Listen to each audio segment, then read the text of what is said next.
Good afternoon to all. I, Dr. Vivek Asati, Associate Professor, Department of Pharmaceutical Chemistry, on behalf of ISF College of Pharmacy, Moga, Punjab. Welcome to respected Dr. G.D. Gupta sir, Director cum Principal, ISF College of Pharmacy, Moga, Dr. R.K. Narang sir, Vice Principal, faculty members, and dear students.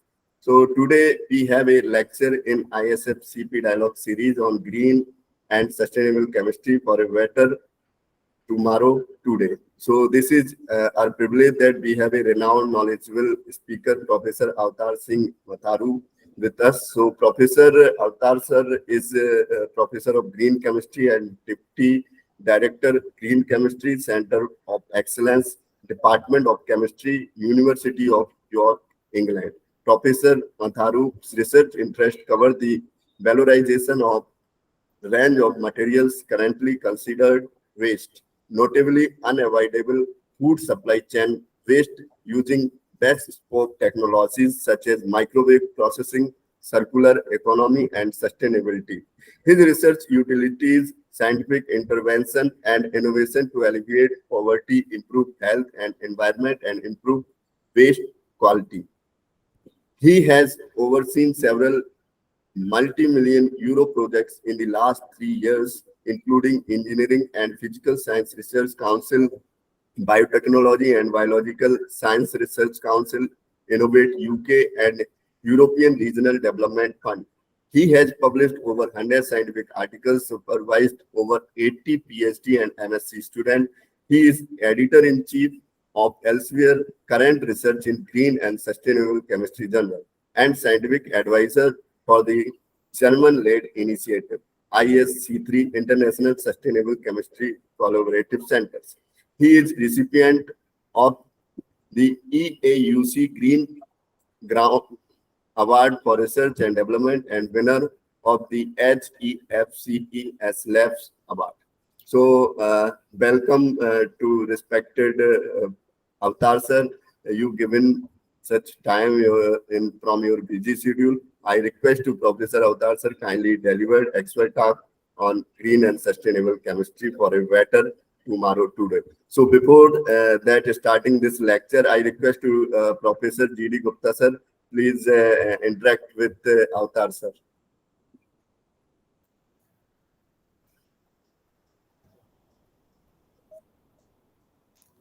Hello. Hello. Okay, sir, I think signal is weak. That's why he's connected but not able to speak. So shall I start? Oh, okay, sir. You can start. So okay. So first of all, namaste, namaskar, and saranu pyar pari sat sri akal. Sir. Yes, sir. Continue, sir. Yeah, so pyar pari sat sri akal to everybody. I'm delighted to give this talk, and thank you to Dr. Vivek, Professor Gupta, and Professor Narayan, and all the audience for you giving up your time to listen to me. And I understand that this is a dialogue series, so what I'm going to say will be a dialogue, and it's really, really important for the students that are listening, because you are our future, and you need to understand what is happening to planet Earth today so you can protect planet Earth tomorrow. And it's the hour of need. The biggest crisis that we are facing today is climate change. So this talk, this dialogue, this discussion is going to be a big picture overview of the impact of chemistry on planet Earth. But also, as you are College of Pharmacy, I've got some examples of where green chemistry has played an important role in pharmacy, but also healthcare. So I'm going to connect green chemistry, sustainable chemistry, United Nations Sustainable Development Goals, all into my presentation. And it's important for students today and students of the future to be able to link green chemistry, sustainable chemistry, and the United Nations Sustainable Development Goals for your betterment, to make you a better person. So first of all, what is green chemistry? Okay. There is a strict definition of green chemistry, but before doing that, I just want to explain my thoughts on green chemistry. So I have this thought bubble here, and I can include lots of things within this thought bubble. So green chemistry, for me now, is a way of living. It's a way of life. It's a strong belief. And for me, it's a philosophy for doing good. It's a journey. Okay, it's a transition. Okay? And in this philosophy for doing good, and on this journey and this way of living and way of life, I'm guided by a set of principles or a framework. And I'll talk more about these principles and framework in a moment. But ultimately, when I explain to my peers and to students what is green chemistry, I just simply say that it's doing better chemistry for you, it's better chemistry for me, it's better chemistry for the environment, and it's better chemistry for the planet. And that's what green chemistry should be thought of as. And I often say when I talk to audiences that, where are you on this journey of doing better chemistry? So what shade of green are you? I'm just going to use my pointer. Okay, so on this continuum, okay, so some of you might be just here today listening to me present. Okay, so you're just starting the journey. Okay, at the moment, there is no one that's what I would say 100% green. Okay? And when we reach this situation here, I think we'll get lazy and we'll probably start getting into bad habits. If you ask me, where am I on this continuum? I'm probably here. And I've been doing this for nearly 15 years. And sometimes I move forward, okay? And then I'll encounter a new problem that takes me probably back here. And then I move forward again. And then I have to solve another problem, which takes me back, and I move forward. But the concept here is that I encourage all of you, okay, to start thinking green, start doing better chemistry, better pharmacy. Okay? So for me, chemistry and pharmacy are very, very much interlinked. So the other thing is that in terms of, why is green chemistry important? Why should we be doing better chemistry? Because green chemistry is not the latest fashion. Okay? It's not something that will come today, peak tomorrow, and then the day after people will forget about it. It's not a fast fashion. Green chemistry will continue to grow. Green chemistry will never stop. And that's encouragement for students who are listening. And what's the value of listening to this lecture is that the value is that listening to this lecture will change your mindset. It'll change your belief. So when you do go for interview, either for next level of study or you want to go for work in industry, the fact that you can talk about green chemistry, sustainability, and United Nations Sustainable Development Goals, okay, will make you a better candidate for that job. So in terms of the strict definition of Sir, what is green I chemistry. think slide. Hello, sir. I think slide is not changing. So which slide? Which slide are we still on? Presently, there is first slide. First one. So I'm not sure why it's not changing. Sir, slide mode. Please change it to on slide mode. I am on slide mode. Let's just try again. Is that better? Yeah. Now it is changed. Yes. So can now everybody changing. see slide 2? Yeah. Yes, sir. Okay. So apologies. So now in slide mode, I just hopefully you can see the slide and all the things that I've spoke about: the way of life, living, philosophy for doing good, and this journey in terms of what shade of green are you on. Some of you will probably be starting here on this continuum. Some of you might be some way in on this continuum. I was saying I'm probably here even after about 15 years of working in this field. Sometimes I move forward, I encounter a new challenge, which then takes me all the way back, and then I move forward, and then I go back. if we reach 100% green, personally, I think we will get lazy and we will stop doing good things and just fall into bad practice. So my next slide, and hopefully you can see now slide 3, is what is green chemistry. The strict definition was developed by Paul Anastas and John Warner in 1998. And it's all about a set of principles. And this set of principles is known as the 12 principles of green chemistry. And it's there to reduce or eliminate the use or generation of hazardous substances in the design, manufacture, and application of chemical products. So pharmaceuticals are examples of chemical products.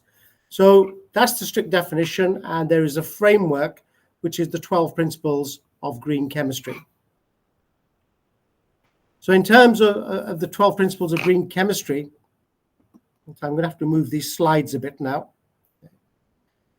These are the 12 principles. You can look at these 12 principles, but the basis of these 12 principles, again, is this commitment for doing better chemistry, for doing better pharmacy, for producing better pharmaceuticals.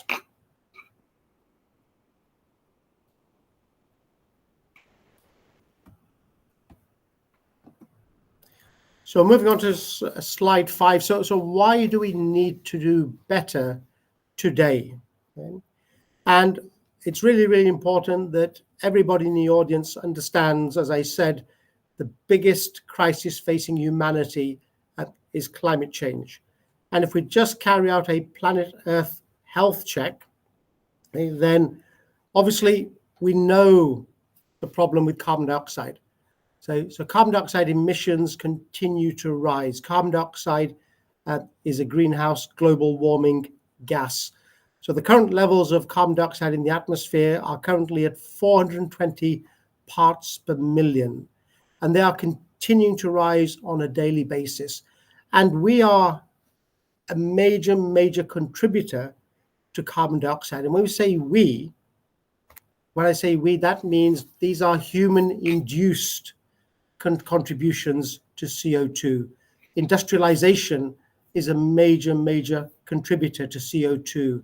And when we talk about human-induced, or the action of humans that generate or produce carbon dioxide into the atmosphere, we call that anthropogenic CO2. So we're responsible for this 420 parts per million in the atmosphere today.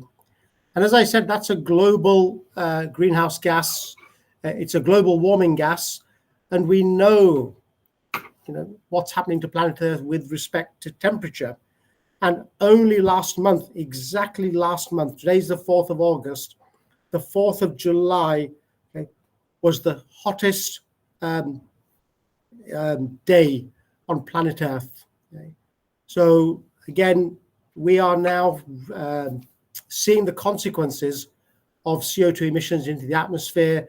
We are now seeing the consequences of our own activity, our anthropogenic activity on global warming and global temperatures.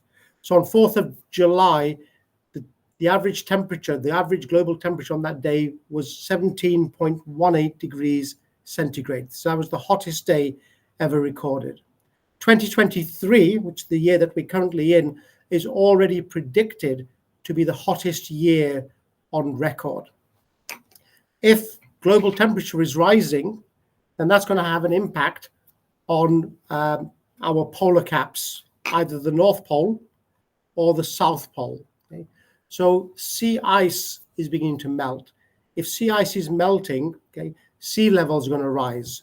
So sea levels are rising at approximately 3.3 millimeters every few years. So there are many, many regions geographically that are currently at sea level, that face threat. Then they'll soon be underwater. And in terms of ocean temperature, which is another important indicator of anthropogenic CO2, just today, if you look at today's news, ocean temperature is at the highest level. So it's at 20.96 degrees centigrade. That's the highest ever recorded temperature for our ocean. So that's current daily news. So we're seeing all these problems happening, directly as a result of industrialization, anthropogenic CO2 into the atmosphere. And chemistry is a major, major contributor, because chemistry, if you look at everything around you today, the room that you're in, the room that I'm in, okay, all the articles that we wear, the jacket that I'm wearing, the computer that I'm using, the table that you're sitting at the heart of that is chemistry. So in terms of drivers for global change, I'm just going to put this on slide show, and then I'll come back to slide mode. Can everybody see this? Yes, sir. It is visible. Yeah. And if you can't see the change, because this is a multi-layer slide, if you can't see the change, then let me know, and then I'll have to go back to the slideshow. So in terms of global drivers for change, we talk about sustainability, and the definition of sustainability was developed nearly 20 years ago by Mo Harlem Brundtland, and she was the former Prime Minister of Norway, and she commissioned what's known as the Brundtland Report, and that talks about our common future. And within that report, we have the definition of sustainability. And the definition of sustainability is simply means that whatever we do today, we shouldn't compromise the needs of our future generation. Now, the sustainability agenda has moved forward from that 25 years ago. And today, or now, we talk about the United Nations Sustainable Development Goals, which were established in 2015 by the United Nations General Assembly. And the United Nations Sustainable Development Goals are based, the headline news is based around 5 words. Each word begins with the letter P. So the first one is planet. Can you see the change that I've just made? Yes. Anybody? Yes. Yes, So sir. hopefully you can see the image of planet Earth. Okay. So it's really, really important that we only have one planet. Okay. We only have one resource.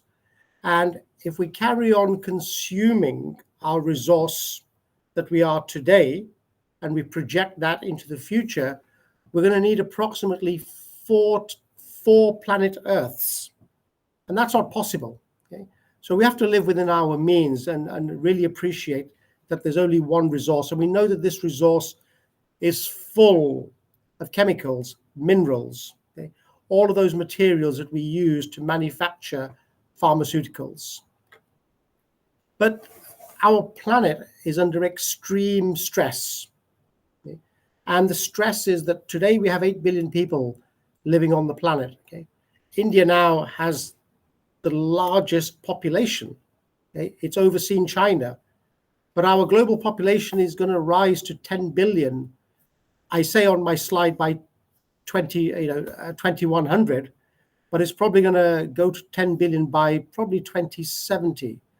So if we consider planet Earth, okay, this one resource, at the moment with 8 billion people, soon to have 10 billion people on there, and you are College of Pharmacy and you are producing pharmacists and scientists and medicinal chemists for the future, I'll challenge you and say, how will you provide healthcare, affordable healthcare for 10 billion people, okay, from this one resource? So you have to start thinking differently. We can't just keep or carry on mining from planet Earth.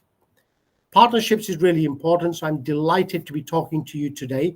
So I give a talk virtually every day to somebody around the world. Sir, I think one overslide, one Earth, one family, one future still is there. That is not removed. Congratulations, India. Like that, a screen is appearing here. Okay, thank you. So I'm going to try to go back, and I'll just move this to one side. Okay, so let me see how I can do this if the slides are not sharing properly.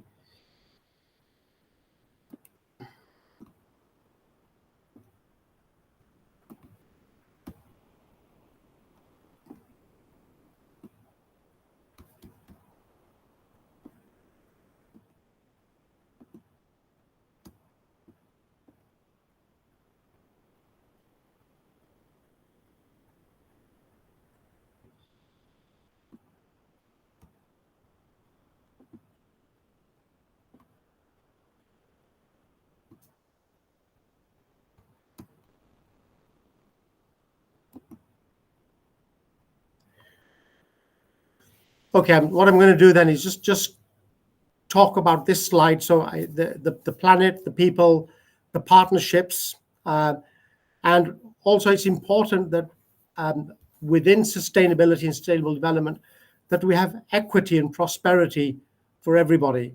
And this is a major topic of debate at the moment and dialogue. And remember that this is a dialogue series. And the problem and the challenges that many countries are having, especially in the global south, is what we call climate justice.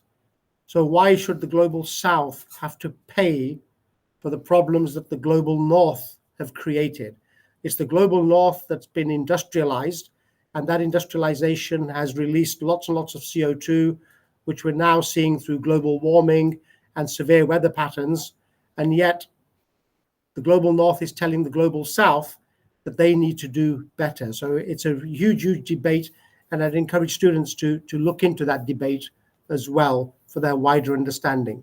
And obviously we need to work in harmony, and we need to work within peace. So now if I go back to this slide, and I'll just talk about briefly behind those 5-letter P's, those 5 words of people, planet, prosperity, partnerships, and peace, there are 17 United Nations Sustainable Development Goals. And I would encourage everybody to look at those 17 SDGs and see where you as a person fits into those goals and what impact can you can make on that. And it's really, I'm so delighted to be speaking today because we know India now is at the forefront of sustainability. Okay, and India is hosting G27, COP28, and you are now one Earth, one family, and one future. So it's really, really brilliant, and I congratulate India in taking leadership of G20 this year. Also, I think it's really, really important for students who are listening, and I'm just going to move this slide, move some of these comments first of all.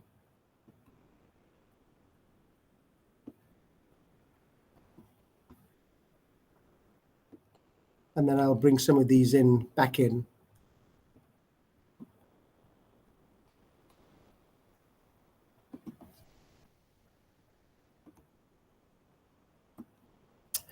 Okay, so this was a layered slide. Obviously, I understand that it's not going to work, so I'm going to have to talk through this. So India is also, the Prime Minister Modi introduced the LIFE project over 2 years ago. But it's really, really important to see where India is when I talk about planet Earth and the issues planet Earth has. So India is the 3rd largest greenhouse emitting country. Population, India is going to have the highest global population by 2025. It already has that today. Okay? In terms of as global population increases, industrialization increases, then obviously India will have the largest increase in energy demand of any country. So these are all interlinked. And at the moment, okay, India is the 2nd largest consumer of coal. And we need to move away from using coal, natural resource, coal, gas, oil for our energy demands. I've spoke about the consequence of greenhouse gas emissions and global warming. Heat waves in India are going to be 30 times more likely. And there'll be a loss, an economic loss, because of adverse weather patterns. And the economic loss is approximately at $87 billion. And we know that India, 6% of Indians are dependent on agriculture for their livelihood. So if we have these extreme weather patterns, heat waves, floods, we know the devastation that has on agriculture, and that'll affect people. So you have the Lifestyle for Environment program that was introduced at COP26. Within that, a major point of impact is the transition towards cleaner fuels. Cleaner fuels, that includes biofuels, ethanol, electric vehicles, and the move towards green hydrogen. Okay, and more recently at COP27, okay, India pledged 6 long-term low-emission and development strategies, and I encourage students that are listening to look at those. And if I bring you to up-to-date news of what's happening in your country, okay, so just within the Amrit Kaal budget, okay, so this momentum for green growth. So India is establishing itself as a global player, a leader in green energy. So I've mentioned green hydrogen as a major new source of energy. But again, coal is still a major source of energy, and India has to shift and move away from that use. So my next slide is now that I've set the scene of what's happening to planet Earth, what's happening to you in country in India, I'm now going to move on to chemistry, because chemistry is at the heart of manufacturing. And you know, on this slide, we can see lots and lots of different goods and articles. And in terms of goods and articles, absolutely here, medicines, pharmaceuticals are goods and articles from the chemical industry. But many people don't forget or don't realize that 97% of all goods, so that could be pharmaceuticals, are manufactured using at least one chemical reaction. So chemistry is really important in all of this. And we look at chemistry within India. And if we first of all just look at chemistry globally. So globally, okay, chemical industry at the moment is approximately worth around 3.5 to 4 trillion US dollars. And by 2030, and that's very soon, by 2030, it's going to reach 8 trillion US dollars. So chemistry is a global growth industry. But remember that we need to do chemistry which is a lot better, a lot cleaner. We need to do better chemistry. And where is India transitioned within chemistry, chemical sales, pharmaceuticals? At the moment, it's 6th in global chemical sales, and it contributes to 3% of global chemical industry. And it's a high growth industry within India. It employs 2 million people, and that's going to increase. Okay, and the government recognizes India, the chemical industry is a key growth chemical sector. In terms of pharmaceuticals, okay, and say talking to the College of Pharmacy, please have a look at the Department of Pharmaceuticals website.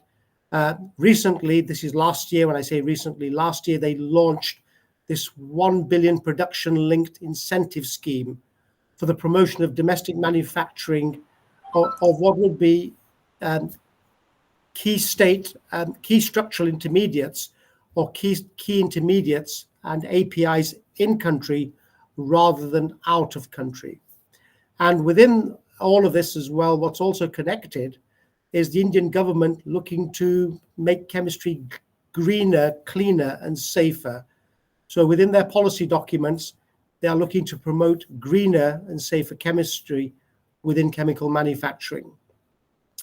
On this side of the slide, okay, and again, this was a layered slide, behind these this piece of text, if I just move this to the side, okay, this is a picture of the chemical industry in Hyderabad. I took this picture in 2019, just before COVID, and that is the image of the chemical industry. The chemical industry is polluting, it's dirty. Nobody wants to work in a chemical industry. It has its media or image problems, but we know chemistry has a really important role to play. Just with all the pharmaceuticals that are produced, people are living longer. We have a better lifestyle, thankfully, to pharmacy, pharmaceuticals, and medicines. But as we move into the future, okay, it's really important that at the moment I say that we've engineered ourselves into a problem, we have lots and lots of bad chemicals that are currently in the environment. And those bad chemicals are known as forever chemicals. They're persistent, they're bioaccumulative, and they're toxic. So we need to move away from that problem.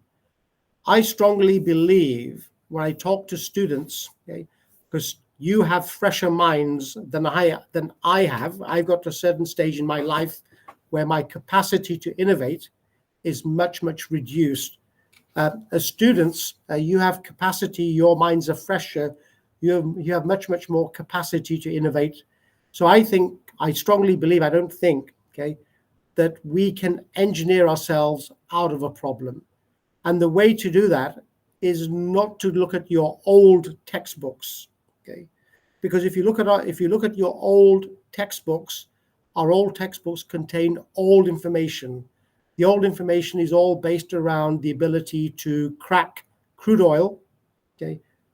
Crack crude oil, take the hydrocarbons, build the hydrocarbons into aldehydes, ketones, carboxylic acids, and their derivatives, introduce sulfur, introduce nitrogen, so we have concept of amines. That is old chemistry. We need to think differently. So I always say that the future should not be a mirror of our past. And if it is, we don't change. So in terms of the future for a better tomorrow today, we have planet Earth. We know the problems with planet Earth. We need to do better chemistry. Okay, so we need to move from this dirty image of chemistry. We need to do better chemistry by using this framework, which is the 12 principles of chemistry. So we transition from this dirty image of chemistry. And as we transition from this dirty image of chemistry, we're not going to mirror our past. Okay, so this is a mirror image of this picture here. But we're going to move to this image here where nobody recognizes a chemical factory. And we are living in tune with the United Nations Sustainable Development Goals. So the environment is cleaner, the local public accept having a chemical factory on their doorstep, and the water is cleaner and the land is also cleaner. So as I move into the next phase of this talk, which is the last phase of this talk, okay, I'm going to now sort of give examples of interventions that green chemistry has had in the production of pharmaceuticals or the production of medicines. And within the 12 principles of green chemistry, in your own time, please take a look at the 12 principles. But the first principle of green chemistry is all about prevention of waste. And in terms of prevention of waste, we have metrics that we can use. And those metrics simply count the amount of waste that we generate.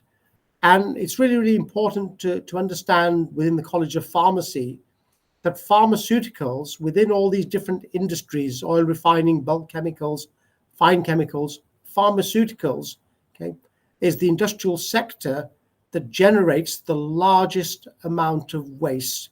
And we have a metric that's known as the E factor, or the waste factor. And the production of pharmaceuticals is highly inefficient, and it produces more waste than product. And we do a lot of work with the pharmaceutical industries, and we're changing that mindset and looking at where we can become more efficient and produce less waste. So let me link green chemistry and the United Nations Sustainable Development Goals together now with a couple of examples. Okay? So please do take a look at the 17 SDGs. And I think for College of Pharmacy, one of the important SDGs will be SDG 3, which is health and well-being.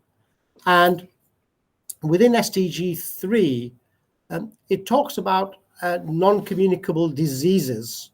Okay? And non-communicable diseases are the ones that can't be transferred by touch. Okay? They're not infectious through touching or swapping of saliva or bodily fluids. And the top 5 NCDs, we've got cardiovascular disease, cancer, asthma, respiratory diseases. but diabetes is on the rise. Okay? And it won't be long where diabetes is probably number 1 or number 2 as the top killer of NCDs. On my next slide, okay, oops, I just move this caption out the way. Okay. And you can look at this slide in your own time. This slide is available through WHO, okay, the World Health Organization. And this is looking at diabetes and the impact of diabetes globally. And you can look at the impact of diabetes in India. Okay? But it doesn't matter which region of the world you look at, diabetes is on the increase due to our lifestyle, eating lifestyle, and increased, for example, sugar intake. So diabetes is going to impact more and more people as we live longer, and that's because of pharmacy and pharmaceuticals.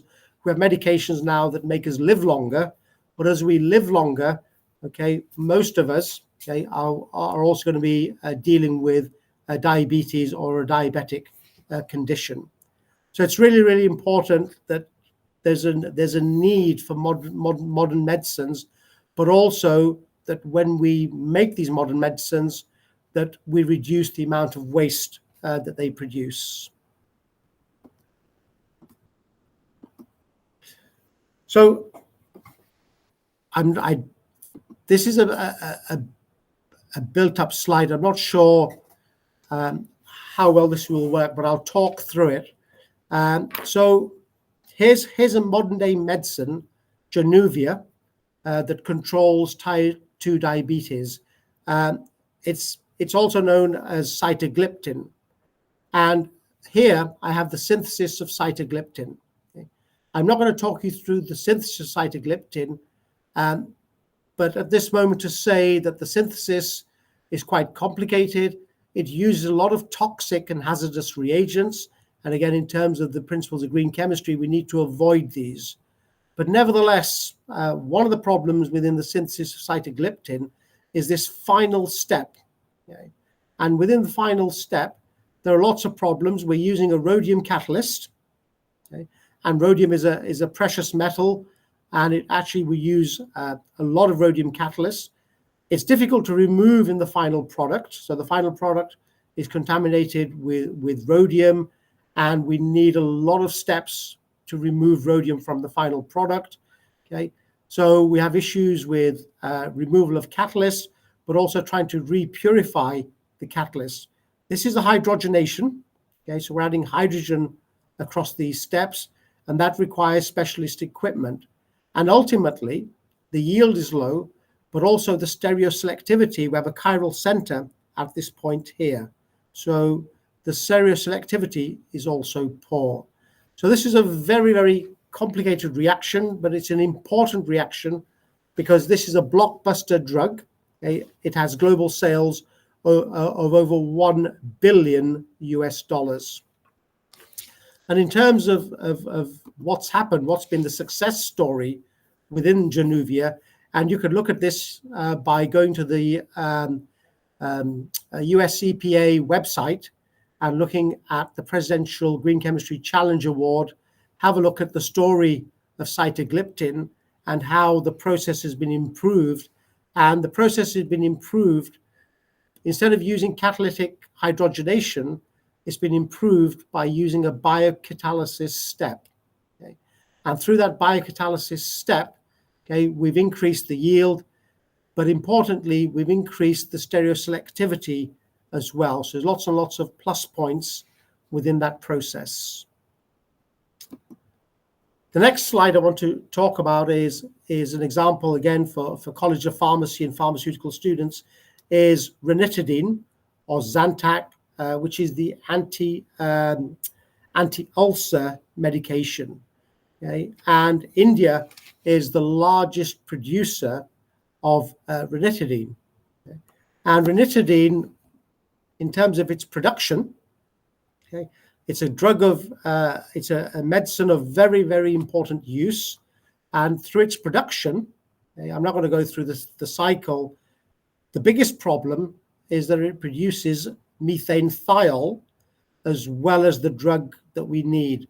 And methane thiol, first of all, is extremely smelly. Okay, so you can smell methane thiol kilometers away, but it's extremely toxic and extremely dangerous. So methane thiol has to be removed, or it has to be abated, and it has to be stopped from entering the environment. So there's lots and lots of processes of removing methane thiol. Often it involves the use of lots of additional chemicals and scrubbers that remove methane thiol from the environment. But nevertheless, there's still methane thiol that drops into the environment. So within India, so this is a problem in India, but also it's been solved by Indian researchers and Indian scientists.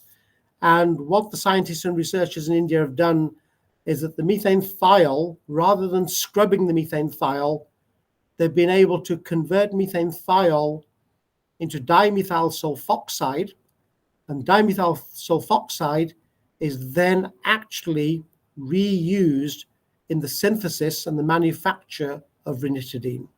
And that's a really, really nice example which now Indian pharmaceutical industries are using. So I'm now quickly going to move, I'm conscious of time. Okay. I'm going to move on to, I'm going to miss a couple of slides and just move on to my last 3 slides. And just to tell the audience, I'm just going to move some bits out the way. Okay. Okay, it's not going to move. So it's really, really important that the future is in our hands. Okay. So we need to change this dirty image of chemistry. We need to move to a better picture. And as we move to that better picture, it involves green chemistry, sustainability, and also it involves generating less waste. And there's a quote from Mahatma Gandhi saying that, you know, be the change you want to see in the world. And I'm sure that everybody in the audience, okay, doesn't want the world to be a worse place than it is today. You know, we must make sure that whatever we do today doesn't compromise the needs of the future. So my final new slide, final 2 slides are just about where am I? Okay, so I'm talking to you from York. Okay, and York is in England, not in New York, because many people confuse where is York. So York is in the northeast of England. Okay, it's 2 hours from London. So if you fly into Heathrow Airport, it's 2 hours train into London. Alternatively, you can fly into Manchester Airport, and it's 1.5 hours from Manchester. We're a very, very beautiful city. It's a very, very historic city. So these are pictures of our city. And the bottom 2 pictures are pictures of our university. I'm talking to you from the Green Chemistry Centre of Excellence. I'm in this building here. I'm sat in this office up here. This is an artist's impression of the building. Okay? And around the building, this is the rest of the chemistry department. Okay? So this building here is 1,600 square meters of dedicated space for research into green chemistry and sustainable chemistry. We are internationally leading in our activities. We approximately have about 70 people just working in the Green Chemistry Centre of Excellence within the chemistry department. So this is all the chemistry department. We're currently working on 64 different projects on green chemistry, all around alleviation of poverty, pharmaceuticals, water sanitation, healthcare. These are some of our students and researchers working in the Green Chemistry Centre of Excellence. In terms of what do we do within the centre, we offer 1 year. So in the UK, our master's programs are for 1 year. We offer master's program in green chemistry and sustainable industrial technology. We also offer masters by research, which are 1 year programs, and we offer PhDs in green chemistry. So my final slide on that note is just to say, Dhanyavad, Shukriya, thank you for your attention. Thank you for listening. Really, sir, a wonderful lecture related to green chemistry, and we got a lot of information Sir, we are also a chemistry teacher here and associate professor actually, and you can see Dr. Pooja Chawla. She is our head of the department. So, sir, we also conducting so many synthesis work here, and we have so many facilities inside the department. And always we think about how to we develop any procedure through a greener pathway. And this is really a big challenge for us that how can we develop less hazardous chemical during the reaction. So really, sir, if you allow with us and for in future prospects, if you can collaborate MOU with us, so that's really a big opportunity for us that we can join your group and we can get a lot of informations related to green chemistry and how can we develop a greener pathway for different synthetic reactions. So, sir, I will send you the MOU format, and if you allowed, then you can proceed and talk to your head authorities. So, Dr. Pooja Chawla, what do you think about it? So just on the MOU, so I'm not allowed to sign any MOUs. So the MOUs are controlled by the Vice Chancellor's office. Okay. So they will make the decision. But Okay. in terms of helping you, thank you, irrespective of Dr. the Vivek. MOU, And actually, sir, my greetings to Dr. I think her net is slow. That's why she will come late. Okay, sir. Okay, sir. Privilege for us that we have you today with us. Just a minute. Sir, am I audible? Okay, so thank you so much, sir. Actually, it is a matter of privilege for us, and you have such a wonderful profile, and I have heard your lecture. So we will be very, very fortunate that if you could guide us, sir. If no MOU, no problem at all. But sir, we will definitely seek your guidance for our future, because as you know that chemistry is only the game of solvents and chemicals, and they are actually harming our environment. So thank you so much, sir. We will definitely pin you again and again, and we will seek your advice. Thank you so much, sir. Thank you. Thank you, sir. It will be my pleasure. As I say, irrespective of MOU, whatever Yes, advice and help I can give, I can put you in touch with Professor